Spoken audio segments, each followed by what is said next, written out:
Assalamualaikum warahmatullahi wabarakatuh. Halo teman-teman, perkenalkan saya Sania Rifki Rufaida dengan nomor NIM 190005072. Saya dari kelas 6B Prodi Pendidikan Guru Sekolah Dasar Universitas Ahmad Dahlan. Teman-teman, di sini saya akan menyampaikan dakwah mengenai pengaruh teknologi dalam dakwah Islam. Nah, kalau begitu, langsung saja kita saksikan dakwahnya. Cekidot. Assalamualaikum warahmatullahi wabarakatuh. Alhamdulillahirrabbilalamin. Assalatu wassalamu ala asrafil anbiya'i wal mursalin wa ala alihi wa sahbihi ajma'in. Amma ba'du. Pertama-tama, marilah kita panjatkan puja dan puji syukur atas kehadirat Allah Subhanahu wa Ta'ala, yang mana kita masih diberi nikmat kesehatan untuk mengikuti acara Sarasehan bersama warga desa Karangbendo. Hadirin yang dirahmati Allah, saya Sania Rifki Rufaida selaku da'i yang bertugas untuk menyampaikan sebuah ceramah atau dakwah yang berjudul Pengaruh Teknologi dalam Dakwah Islam.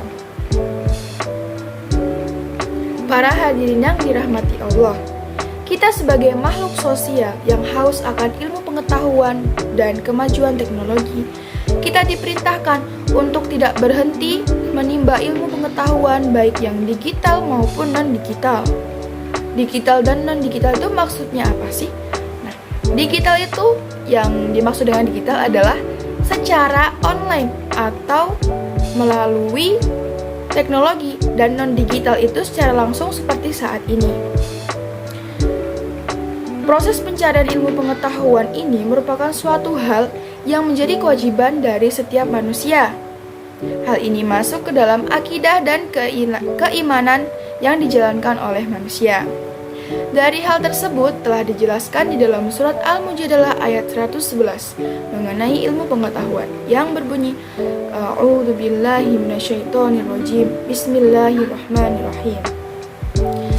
Ya ayyuhalladzina amanu idza qila lakum tafassahu fil majalisi fafsahu yafsahillahu lakum wa idza qila anshuzu fanshuzu yarfa'illahu alladzina amanu minkum walladzina utul ilma darajat wallahu bima ta'maluna khabir, yang artinya, hai orang-orang yang beriman, apabila dikatakan kepadamu, berlapang-lapanglah dalam majelis, lapangkanlah, niscaya Allah akan memberi kelapangan untukmu.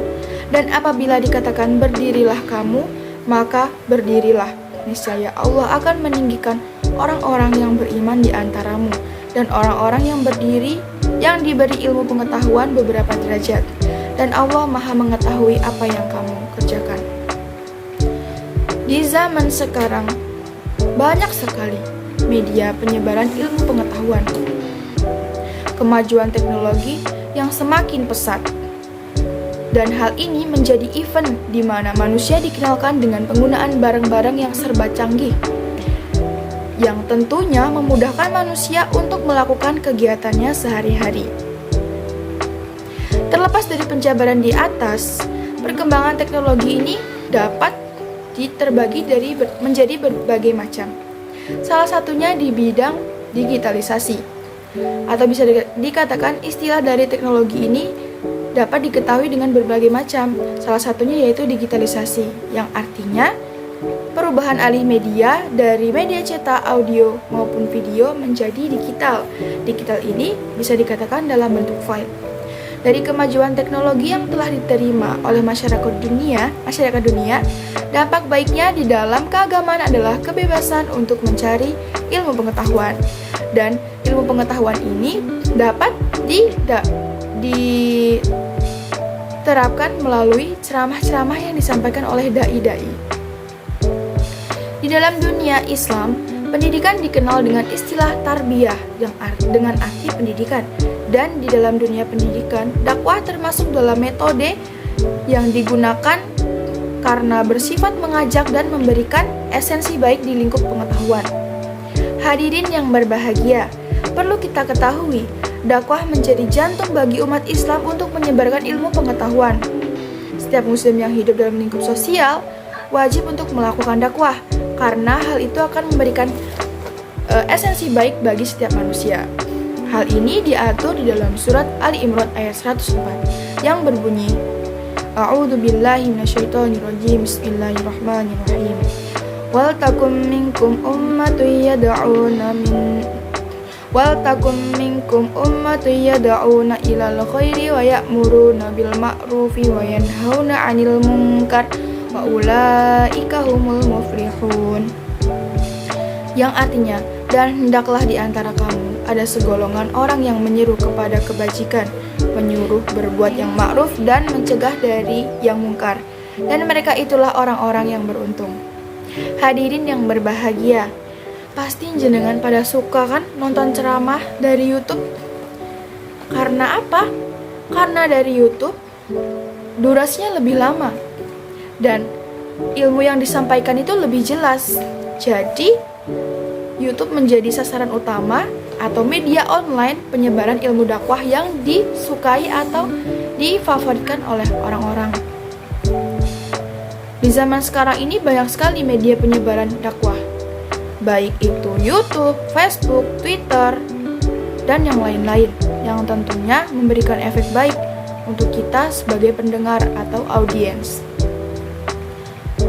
Sebagai manusia yang berakhlak, berilmu, dan berakal, kita tentunya dapat memilih mana dakwah yang sesuai, mana dakwah yang tidak. Kesesuaian dakwah ini dapat dilihat dari ayat Al-Quran yang mendasari ilmu yang disampaikan oleh dai tersebut atau yang ada di dalam dakwah tersebut.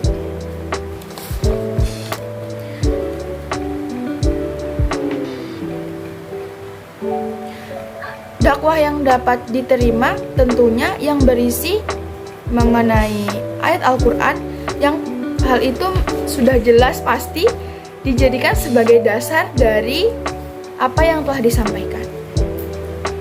Penyebaran dakwah melalui media online juga termasuk dalam kemajuan informasi dan komunikasi yang perlu diketahui dan diterapkan oleh masing-masing masyarakat ataupun lapisan masyarakat yang lainnya. Hadirin yang berbahagia, dari sini dapat disimpulkan bahwa kemajuan teknologi memiliki beberapa dampak yang dapat dirasakan, salah satunya di dalam dunia dakwah. Dunia dakwah ini merupakan salah satu penyebaran ilmu pengetahuan yang bukan secara langsung saja, tapi juga dapat disebarkan melalui media online ataupun tidak langsung. Jadi kita bisa mengulang-ulangnya sampai kita paham apa yang disampaikan dari dakwah tersebut. Tetapi sebagai manusia yang berakhlak dan berilmu, tentunya kita dapat memilih mana saja yang cocok, yang dijadikan sebagai bahan ajar, yang juga sesuai dengan apa yang terjadi dalam hidup kita. Dan apabila tidak sesuai, jangan ditiru. Seperti itu, nggih. Hadirin yang dirahmati Allah, alhamdulillah kita sudah tiba di penghujung materi.